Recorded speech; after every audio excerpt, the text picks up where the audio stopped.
What if Mazda just built the SUV that makes you question why you'd spend thousands more on a luxury badge? Not because it's louder, faster, or packed with gimmicks, but because it simply feels right where it matters.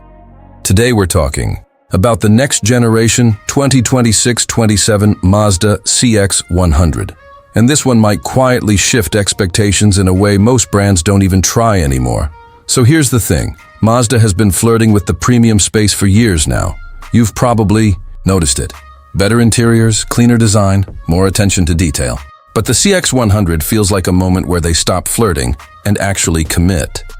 Not by copying the usual luxury playbook, but by refining what they already do best. The first impression hits before you even get close. The stance is different. It's lower, wider, and more planted than what you expect from a typical midsize SUV. The front end doesn't scream for attention, but it definitely holds it. That grille is broader, but not oversized for the sake of trend chasing. It's framed by sharp LED headlights that feel precise, almost technical in their execution. There's a kind of restraint here that makes it look more expensive than it probably is. Move along the side and the proportions start telling a bigger story. The hood is longer, which subtly hints at a more rear-biased layout.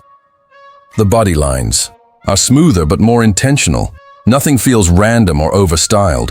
Even the wheel arches are shaped in a way that suggests motion, even when the car is standing still. It's not trying to look rugged or overly sporty, it just looks balanced. And then the rear keeps that same philosophy going. Slim taillights stretch horizontally, giving it a wider visual footprint. No fake vents, no unnecessary trim pieces. Just clean surfacing and confident design. It's the kind of SUV that doesn't age quickly because it's not chasing design trends. But where this car really starts making sense is when you step inside. Mazda has been getting interiors right lately, but this feels like another step forward.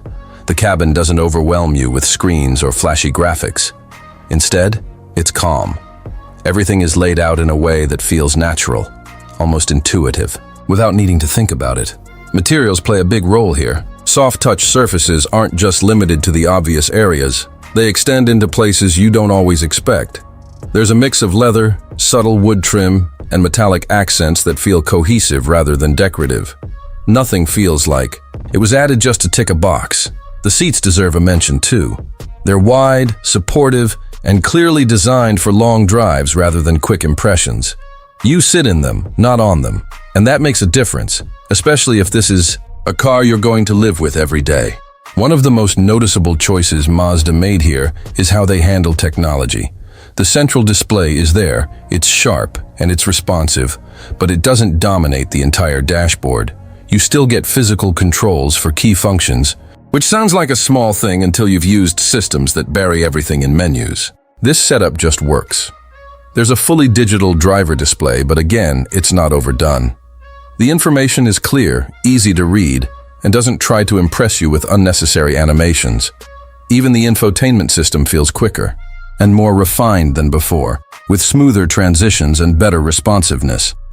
You also get the expected modern features: wireless smartphone connectivity, charging, updated driver assistance systems. But the important part is how they're integrated. Nothing feels intrusive. You're not constantly being reminded that the car is smart. It just supports you in the background. And then there's something people don't talk about enough: visibility. The CX-100 seems to prioritize it. Slimmer pillars, well-positioned mirrors, and a driving position that gives you a clear sense of your surroundings. It makes daily driving less stressful, especially in tight spaces or heavy traffic. Now let's talk about how this thing is likely to drive, because that's where Mazda usually separates itself. The CX-100 is expected to sit on a rear-biased platform, and that alone changes the character of the car. It suggests better weight distribution, more balanced handling, and a driving experience that feels more connected than your average SUV. Engine options will probably include turbocharged inline engines and some form of hybrid assistance. Don't expect headline-grabbing horsepower figures. That's not really Mazda's style. Instead, the focus is usually on how the power is delivered: smooth, predictable, and usable in real-world conditions. Steering feel is another area where Mazda tends to stand out. If they carry that over here, the CX-100 won't just be something you drive, It'll be something you actually enjoy driving. And that's rare in this segment, where most SUVs prioritize isolation over engagement. Ride quality will likely strike a balance too.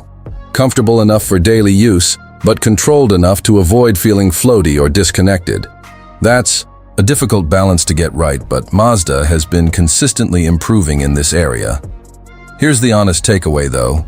The CX-100 isn't trying to compete head-on with established luxury brands by outspending them or overloading the car with features. It's doing something more subtle. It's redefining what you should expect at this level.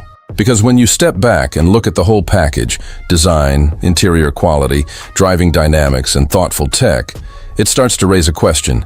How much more do you really get when you pay significantly more for a badge? That's where this car could make a real impact. Not by being the loudest option in the room, but by being one of the most complete. It's the kind of vehicle that grows on you over time rather than trying to impress you in the first 5 minutes. And that matters, because most people aren't buying SUVs for excitement alone. They want something reliable, comfortable, and enjoyable to live with every day. If the CX-100 delivers on those fundamentals while adding a layer of refinement, it could quietly become one of the smartest choices in its class. So the real question isn't whether the 2026-27 Mazda CX-100 is good, it's whether it changes how people think about value in this segment. And honestly, it just might. If this is the direction Mazda continues in, they're not just moving up market, they're reshaping the expectations entirely, and that's a lot more interesting than just chasing luxury for the sake of it. Let me know what you think. Does this feel like a real shift for Mazda, or just another well-designed SUV that plays it safe? If you're into honest, no-hype takes like this, stick around, because there's a lot more coming your way right here on Daily Revline.